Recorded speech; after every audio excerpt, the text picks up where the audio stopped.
દેશની પ્રવર્તમાન પરિસ્થિતિમાં સુરક્ષા વ્યવસ્થા સક્ષમ બનાવવાની તાતી જરૂરિયાત ઊભી થઈ રહી છે। સમયની માંગ સાથે દેશમાં સુરક્ષા તથા કાયદો અને વ્યવસ્થા સંભાળતા વિભાગોમાં સમયાંતરે સુધારા કરવામાં આવી રહ્યા છે। રાજ્ય પોલીસ વિભાગમાં પણ આધુનિક ટેકનિક અપનાવવામાં આવી રહી છે। ત્યારે પોલીસ ગમે તેવી પરિસ્થિતિને પહોંચી વળે તેવા હેતુ સાથે વડોદરાની તાલીમ શાળામાં અનઆર્મ્ડ કોમ્બેટની ખાસ તાલીમ અપાઈ રહી છે। રાજ્યની વિવિધ તાલીમ શાળાઓમાંથી આવેલા 21 જેટલા આસિસ્ટન્ટ ડ્રીલ ઇન્સ્ટ્રક્ટરને માર્શલ આર્ટની વિંગચુન ટેકનિકના નિષ્ણાત ઇન્સ્ટ્રક્ટર ડોનાલ્ડ મેલવિલ આ ખાસ તાલીમ આપી રહ્યા છે। રાજ્ય પોલીસ વિભાગના એડીજીપી કે ઓઝાના માર્ગદર્શન હેઠળ વડોદરા પોલીસ તાલીમ શાળામાં પ્રિન્સિપાલ સિદ્ધાર્થ ખત્રીની દેખરેખ હેઠળ આ તાલીમ આપવામાં આવી રહી છે। પોલીસની જે કામગીરી છે એ હાલના સંજોગોમાં ખૂબ કપરી થતી જાય છે। ઘણી વખત મોબ પોલીસ પર અટેક કરે છે અને જાનમાલ હાનિ થાય છે।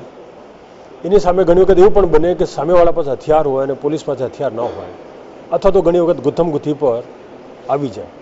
આવી પરિસ્થિતિમાં પોલીસને સજ્જ કરવા માટે ફોરેનથી જે ટ્રેનિંગ લઈને આવેલા છે તેવા વ્યક્તિને અમે અહીંયા હાયર કર્યો છે। એ વ્યક્તિ અમારા માણસોને આખા ગુજરાતમાંથી અત્યારે 21 છે અમારા જવાનો જે તૈયાર થયા છે। એ સિવાય દર 3 મહિને અમે આ સતત ચાલુ રાખવાના છીએ।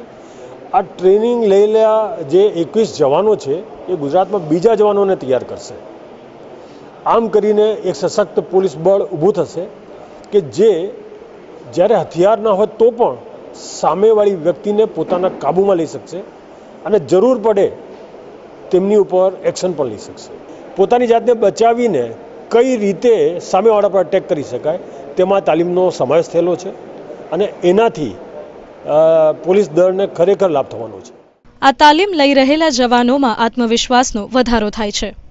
ये एक्चुअली एक स्पेशल टेक्निक है जो सिक्योरिटी फोर्सेस के लिए बनाई गई है। ये ऑल ओवर द वर्ल्ड सिखाई जा रही है। जो मेरे इंस्ट्रक्टर्स हैं, ग्रैंड मास्टर्स हैं हांगकांग में और जर्मनी में, ये FBI फोर्स में भी सिखाया जा रहा है, GSG 9 में सिखाया जा रहा है, SEK फोर्सेस में सिखाया जा रहा है। ऑल ओवर द वर्ल्ड ये विंगचुन की कला में एक स्पेशल कोर्स रहता है जो सिक्योरिटी फोर्सेस के लिए सिखाया जाता है। मुझे जम्मू कश्मीर बुलाया गया था, CRPF में बुलाया गया है। वहाँ के जितने पूरे ऑल ओवर इंडिया के जो इंस्ट्रक्टर्स हैं वो अभी दिल्ली बुलाए जा रहे हैं और मैं 1 तारीख को जा रहा हूँ 6 हफ्ते के लिए। तो पूरे इंडिया से जितने इंस्ट्रक्टर्स हैं CRPF में से हर ट्रेनिंग सेंटर से हम लोग 2-2 इंस्ट्रक्टर बुला रहे हैं। उसके पहले मुझे BSF में बुलाया गया था, श्रीनगर में ही BSF को सिखाने के लिए।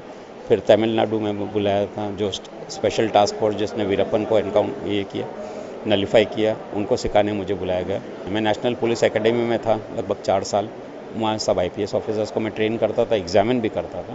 सिक्योरिटी फोर्सेस की ऐसी टेक्निक रहती है कि आप पब्लिक में उनको ज़ोरदार मारेंगे नहीं, आप ऐसे लॉक करेंगे और उनको निहत्था बना देंगे, ऐसा बना देंगे कि वो आपको प्रहार नहीं कर पाए। आपके रिफ्लेक्सेस बहुत शार्प हो जाते हैं।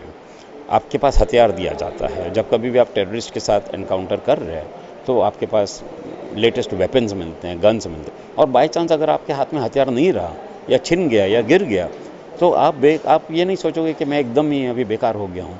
आप में कॉन्फिडेंस रहेगा कि बिना हथियार पे भी मैं सामने वाले को मैं मुकाबला करूँगा, मैं उनका सामना करूँगा। 2 માસની તાલીમ બાદ તમામ ADI તેમની તાલીમ શાળામાં પરત ફરશે અને પોલીસ વિભાગમાં જોડાતા નવા તાલીમાર્થી પોલીસ જવાનોને આ આધુનિક ટેકનિક શીખવશે। કેમેરામેન જિગ્નેશ કડુસ્કર સાથે મહેન્દ્ર પરદેસી, વડોદરા।